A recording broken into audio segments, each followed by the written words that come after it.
So where and when I am most vulnerable to these. So maybe I can begin with my personal confession, telling you about my particular situation. What I think for me is the most dangerous tool. For me, as far as I understand, the most dangerous are Prajalpa, of course based on Janasanga, which is, for me, taking form, browsing internet, reading news, and other unrelated things or things like this, right? And when I am most liable to this, so this, and then another one is lowly greed for collecting more and more books, more and more files, more and more information, and things like this. So greed for knowledge and information, let's say. Not even real knowledge as we understand, because for us knowledge is a skill. We understand knowledge as skill, something you can do. But here it's often something like information. Okay, are we having more people coming? Even if we have, then we have where to put them. Good. And where am I most susceptible to this or vulnerable for me? Well, first I will say when. I will say when I'm tired and or after some austerity, after I did some heavy duty service, usually some good service, then it creates a certain kind of a mental atmosphere. On one side, I feel I'm a good boy, right? So I can allow myself a little bit of relaxation, right? I need to relax a little bit. And on one side, and on the other side, because I'm tired, therefore I'm in need of some, Entspannung, I just have to let go of some tension in my mind. Yes? So that's why I think, yeah, okay, I can read, I can, just browse, see the news and other news, and then see what's happening here and there, and what the. Of course, some of these sometimes ends up used in lectures, but anyway, it's everything good is good in a good measure. So these are mine. So that's when.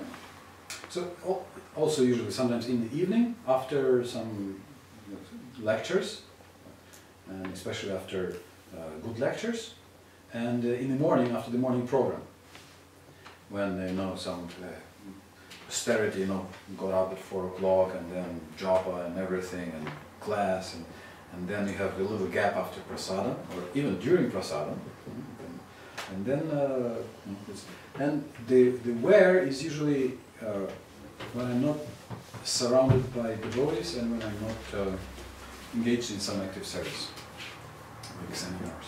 So these are, for me, these are my danger zones where I can be liable to these things. So what are your realizations? What are your most dangerous poisons and obstacles? Who would like to mention some of these? I have told you mine. And overeating. And it's for different people, it's different measures. Somebody overeating will be eating 2 bananas instead of 1 banana. And for someone, overeating, it will be eating 2 buckets of rice instead of 1 bucket of rice. Have you seen sometimes in Bengal? It's incredible. Little teeny Bengali, you see? Little teeny Bengali and a big mountain of rice before him.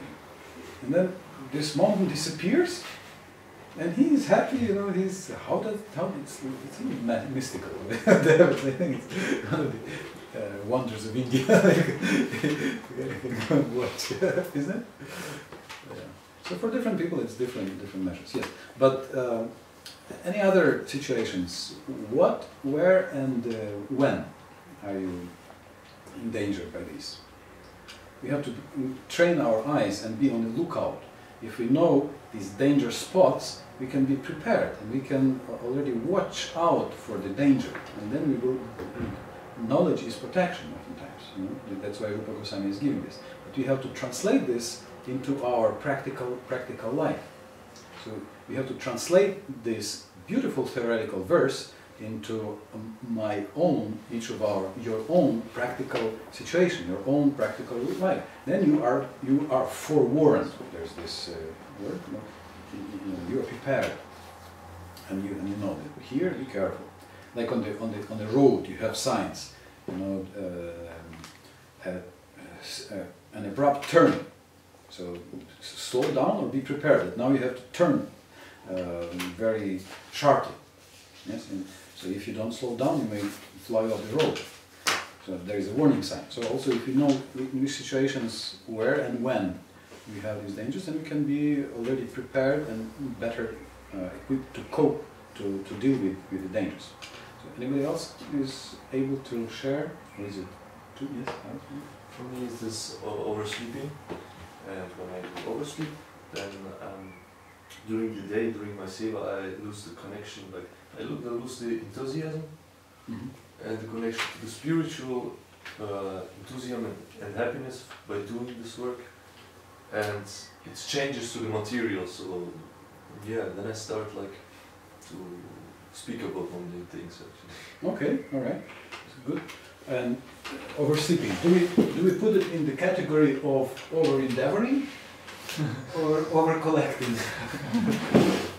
Over-collecting sleep or over-endeavoring in resting?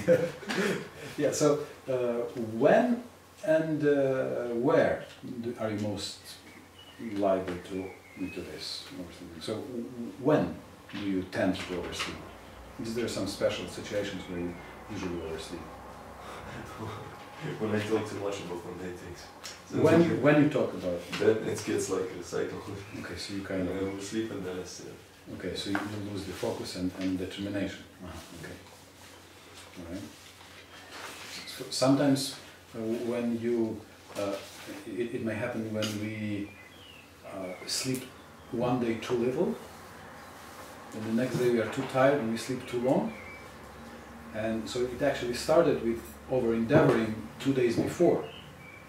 So 2 days before I couldn't stop, either overworking or over-collecting something.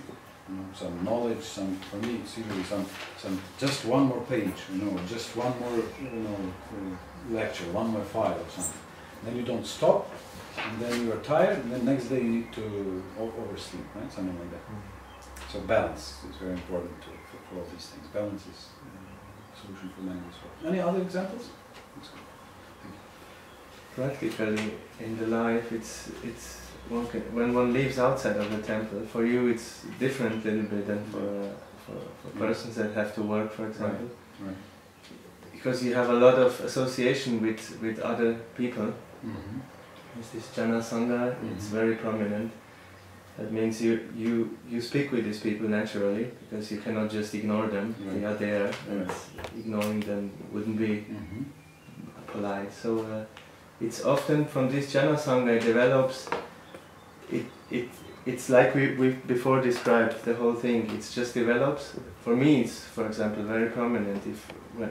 When you have a association with different people from outside, then you very easily, you could just jump practically to the last point, Yamagraha. It is very prominent because compressed. Normally they take a lot of energy, right. So you feel like tired. You feel like, or maybe not even people. It can be also, as you said, internet.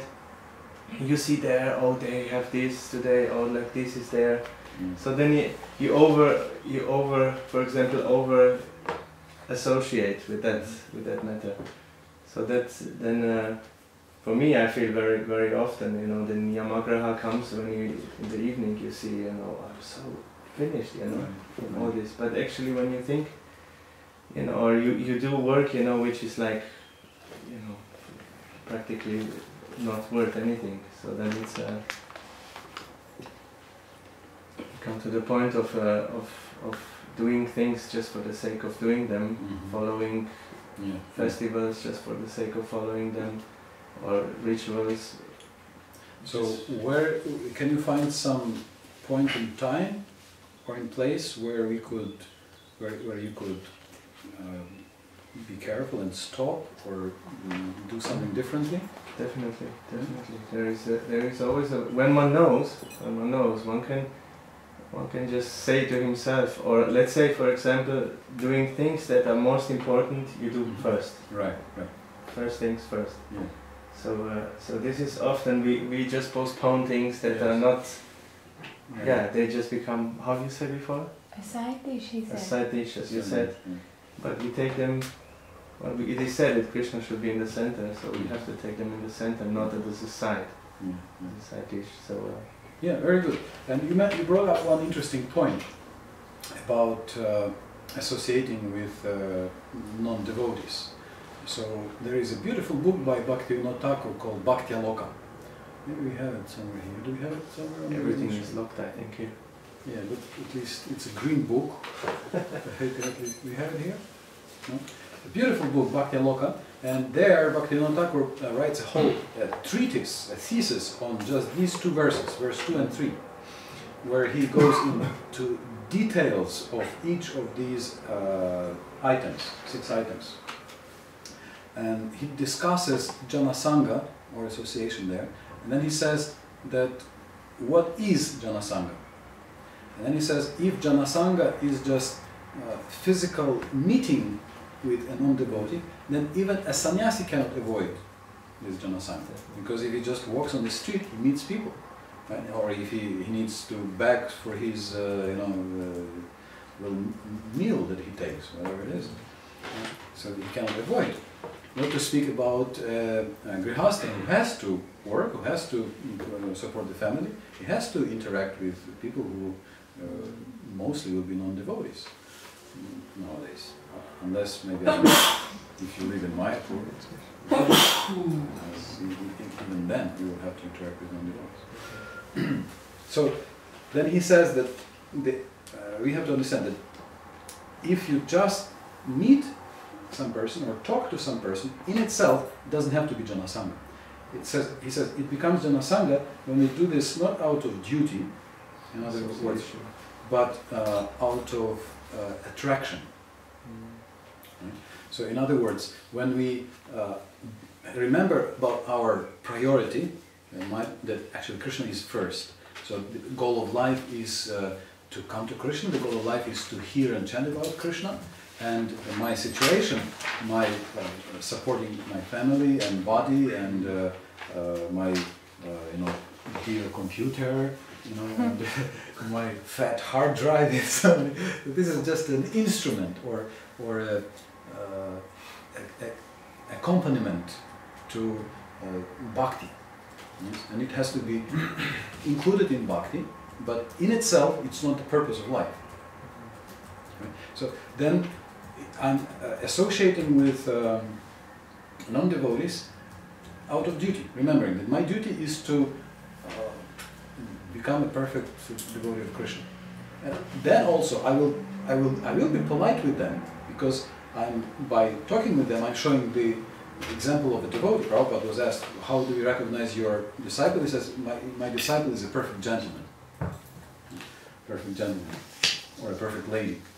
So it's also preaching. Yeah? And over the last, how old we are? 45 years, right? Over the last 45 years we have seen that just by association we can do such a disservice to the movement. Not even by preaching, but just by some wrong example of our behavior, material behavior, I can say. So therefore, when we behave as a perfect gentleman, in itself it's a preaching, even if you mention nothing about Krishna. So our behavior, just our sattvic behavior, is preaching. So priorities. What is my goal in life? That's a very important thing. And every twice born again Vaishnava is supposed to meditate 3 times a day. And that's the meaning of the Gayatri, to meditate. What's the purpose of life? Who am I? What's the goal of life? What's this world? What's the goal of life? And what's the path leading there? Because we tend to forget. We forget. So twice born is someone who 3 times a day puts everything aside and thinks, who am I? Where am I going? What's the goal? It takes a lot of inner work. All right. Any other points? Thank you. So we can discuss more on some of these things. So Prabhupada starts his purport by discussing Atyahara, because it's the first verse. And basically he, in this verse, he describes that there are 2 scenarios in this world. One scenario is Mahatma, another scenario is Duratma. So Mahatma means great soul. So great soul means he's already satisfied, or she's already satisfied, great soul. So he, external things, he doesn't need much. He's just taking as much as necessary. Whereas Duratma, small, or well, by the opposite, a small soul, a contracted. So Prabhupada is saying cripple-minded, by the similar sound with Kripana. Brahmana and Kripana. Brahmana is loyal or liberal, great-hearted, and Kripana is miser. Miser who doesn't use, who has the treasure of human life, and he doesn't use it even for himself. So what is a stupid thing to do, not to use it. So he says that Kripana is a small soul, therefore he thinks that he needs more and more external things, more and more. So that's the difference. Ati and the other one is Vairagi, or taking just as much as necessary. And for different people, of course, this means different amounts. If one has a family and a spouse, and of course one has to work and earn money and do these things. That's a duty. So Prabhupada is saying that we should not over-collect. He says that if we do not over-collect, then there will be no difficulties and no trouble in the world. What example does he give? Of a natural and unnatural behavior with regards to collecting and food. Who he gives as an example in the purport, yes? I think the bag of rice and the yeah, the bag of rice and and the birds. And the bird, yes.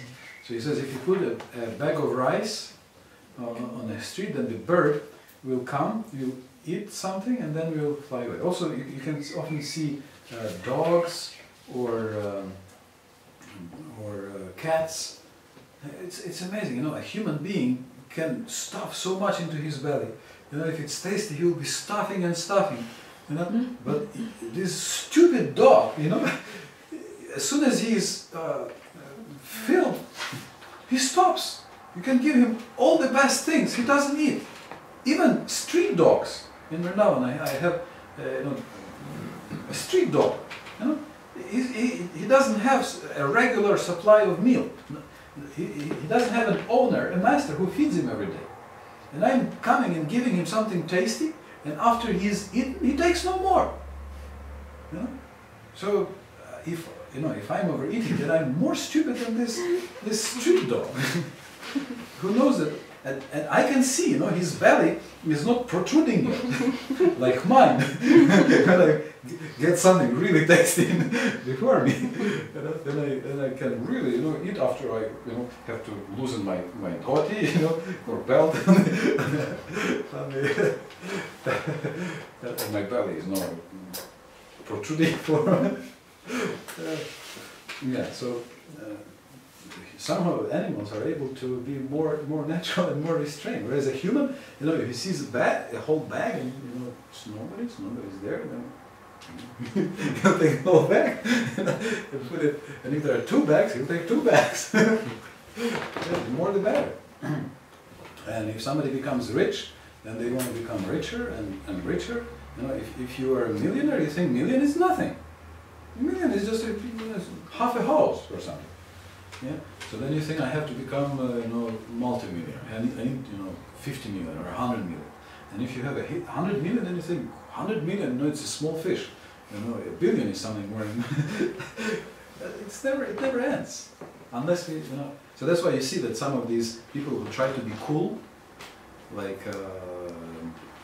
Steve Jobs or Michael Dell, or the computer company owner, or Google, Sergey Brin, and the other one, what's his name? I forgot. Sergey Brin, and the other one is two co-founders, or they are director, Google director, that's Eric Schmidt, and some others. They fixed for themselves a salary, a yearly salary of $1. In a year, they get salary of $1 US. Because otherwise you never stop. Of course, they have shares and options and this and that, investments. But as far as the salary for what they do, it's $1. Because otherwise, where is the limit? Where is the limit? You become crazy by wanting more and more. So, two approaches. One is over collecting, and the other one is trying to minimize our necessities.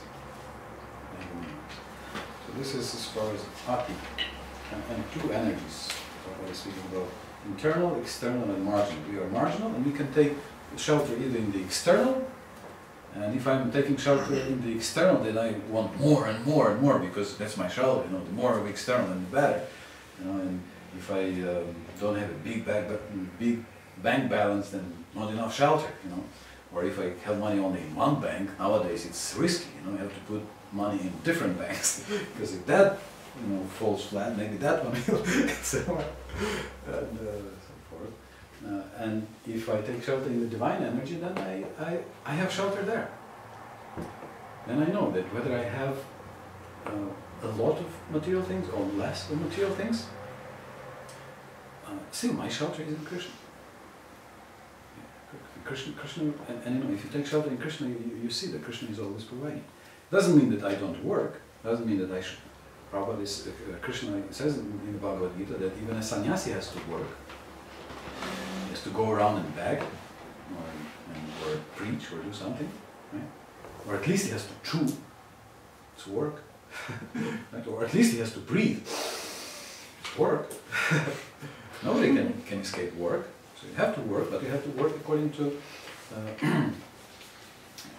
Krishna's principles. Then you are off the hook. Then you will not be entangled. And then collecting and eating more than necessary causes prayasa, or unnecessary endeavor, Prabhupada writes. So then we have the whole modern civilization, and of course it's open for discussion. Prabhupada says for life it's enough to have a little land and a cow. So I don't know, is it enough or not? What do we want? Nowadays, to live a normal life, you really have to work, and sometimes you have to work really hard. Sometimes you cannot even find work. There are people who are ready to work hard, and they cannot find a good work. So our needs are natural, but if you live in the city, you need some apartment. And apartment means already, whatever, $500 at least or something. If you rent or whatever, every month already. Yeah, and I don't know what's here. I think prices are, €500. Here I don't know what's the prices. One bed, one room apartment. One room apartment. Yes. Yeah. Well, I'm saying at least. Yeah, and so that's why Prabhupada was wanting farms. But in farms, we're all city boys and girls. We cannot. We don't survive in the farm. That's the fact. We cannot work on earth. After going after a bull for 1 or 2 days, I think I know devotees. They moved to nice, hard-working devotees. They moved to the farm. They said, I cannot. I tried for 1 year. I have no time for japa. I spend so much time to warm the water, to take bath, and so much, so much to clean, and it says, I just have no time left for spiritual life. I'm sorry, I'm moving back to the city. I go back to find a job, and excuse me, I won't have time for a job. I can understand. So these are open questions, and of course it's a challenge which is still open for us, the challenge of creating self-sustaining communities. And on the other hand, I know people who live, I know people who know how to live in a village, have just a teeny little piece of land, and all they do is just chant. And they work a few hours, a few months a year. And they just grow some tomatoes. And he said, well, first year was difficult. I had only tomatoes to eat. But he said, if you know how to do this, how to put, how to put water on the stove in the evening, in the morning you don't spend any time for heating, it's already warm. If you know how to do this, it takes less time and energy. And then in the second year, people were coming and they tried to push money into my pockets. They said, please take a few thousand and just make me the first customer for your next batch of tomatoes. Because these are the real ones. These are real, organic, and very good tomatoes. So, do you need more money? Maybe I can invest, 100,000 euros in your, and you, make a big glass house. But this is what he said. Sorry, my purpose in life is not to make money, but to have a peaceful life and change up. So these, some tomatoes is not for me. I will not take your money. Would I be able to do that? I would think, no.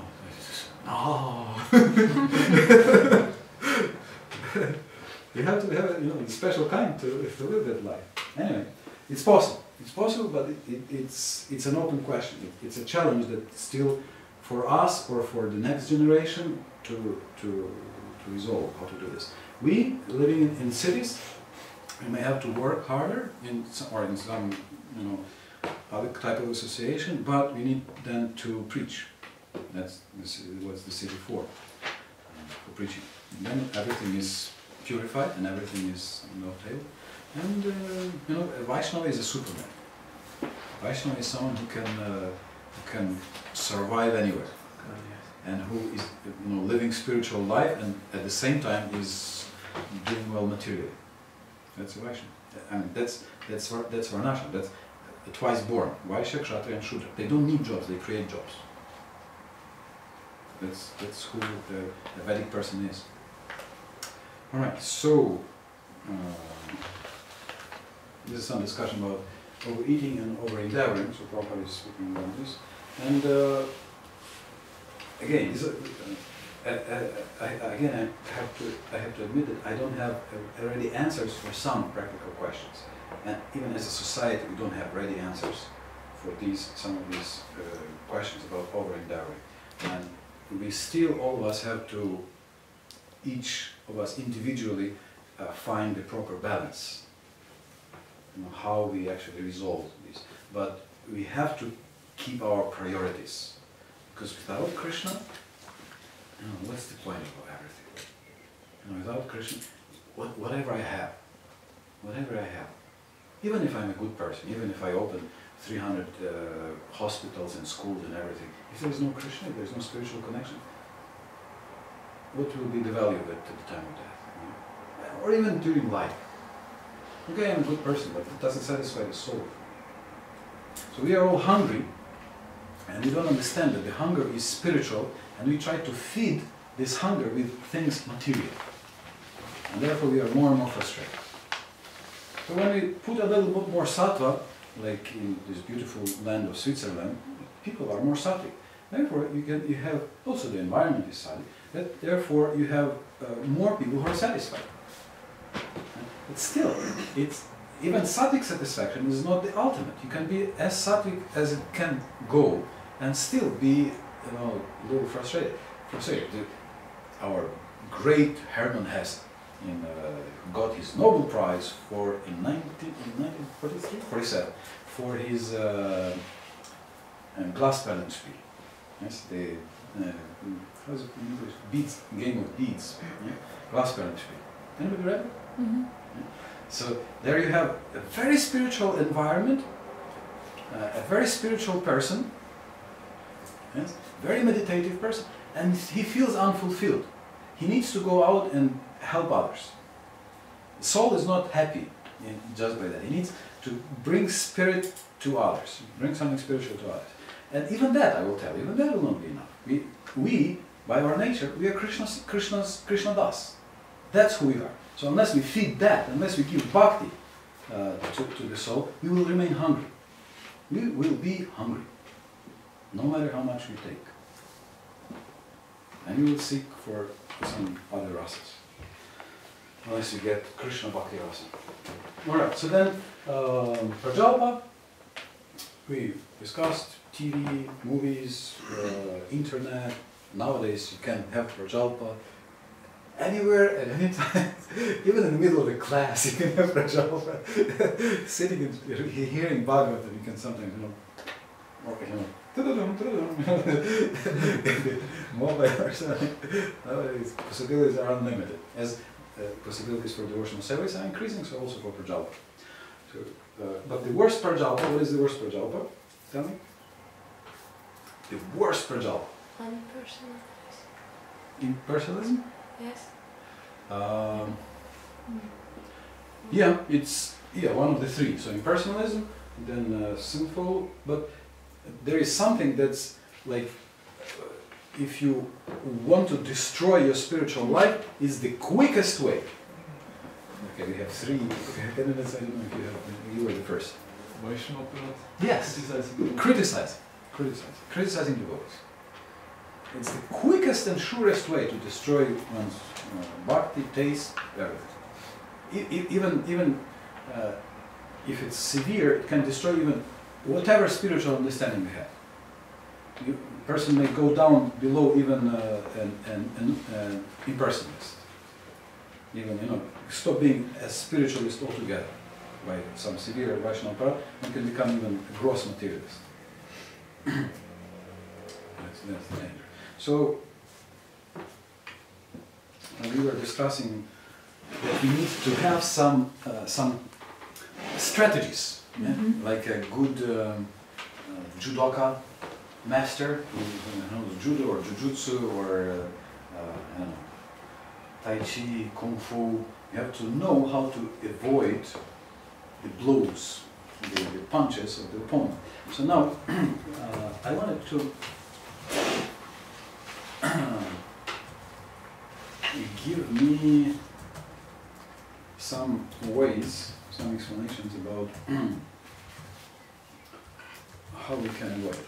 So, why don't we break into pairs, and we will have one person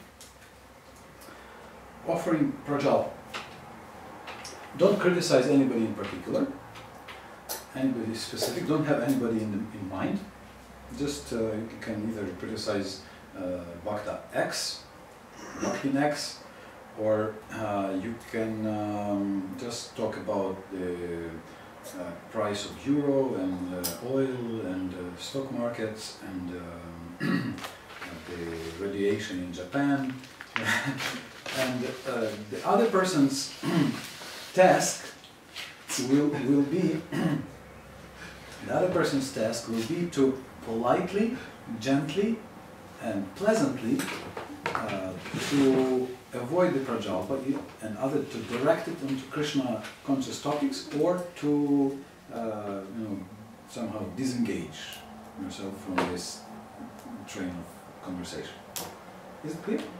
So, can you break it? You'll be able to break yourself into pairs and take on these roles. One person will try to present some kind of prajalpa, and the other person will practice their moves, how to avoid the trap of being hooked in such a conversation, such a discussion, in a polite way. Because one way is to say, you're an offender! And then you criticize.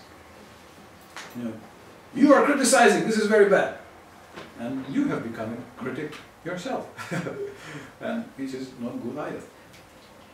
So how to master the subtle art of avoiding radar. Okay, we can try to exercise. Always think of Krishna and never forget him. Always think of Krishna, never forget him. Okay, so that's to help us internally not to become drawn in. Okay, Krishna Prabhu. Yeah, I gave the example of criticizing, and I sort of telling all bad things about Brahmachari, how following he is, how overeating and he cannot control his senses, and he always likes to associate with a woman and this and that. So, so how do you avoid such a? Avoid in like when he starts to describe the whole thing very detailed, and then I kind of try to relativieren, kind of saying, yeah, that's me true, but you have to understand the reason why that person overeating. Maybe he feels a little. Okay, try to understand. He's a little mental at the moment because he's not satisfied in his service. That's why he maybe. So find some good reason for the reasons for this. And then also bringing up some ideas how to help me. You know. Very good. This is very good. How to help me? He all the time associates with ladies, and okay, we should maybe have more brahmachari classes and excellent. Train him. Did everybody hear this? So this is a super powerful move when somebody is criticizing something. You ask this person who is criticizing, so how can you and me help him? Let's help him, or let's help the situation. Because usually criticism is a way to feel ourselves important at the cost of the other person, avoiding any work. Or avoiding any responsibility. Usually, that's what it is. So therefore, we bring back the responsibility. You know, turn this empty talk into something constructive. What can you and I do? And then, if neither you or I can do anything, like for example about the radiation in Japan, then you know. Yeah, we can pray. Okay, so let's pray. Let's go and chant for the benefit of the people in Japan. Alex, you had some other point? Some other move? Yeah, this was probably actually the best. But one would be also like give the person the feeling that you are actually like on his side, but you know. Okay, so you don't condemn the critic, you kind of, or you mean that? Yes, I mean also like if somebody's criticizing some other, you can say, oh, you know, I actually have also this problem, and you know, I'm suffering so much, and maybe no, this person, then oh, okay, maybe. Okay. That's a little subtle, that's interesting. So, confess the same problem that he's criticizing. He's criticizing somebody, and you can say, oh yeah, I also have sexual desires, and I also have, it's difficult. You know? And in this way, kind of, the person is a little bit off the balance. Wind aus dem Segel nehmen. How is it? Wind aus dem Segel nehmen. Yes, take out the wind of his sails. Yes. All right, so please think about some more strategies, and tomorrow remind me if I forget a super breaker strategy, which is very simple and very effective. I will mention this tomorrow, and if I forget, please remind me.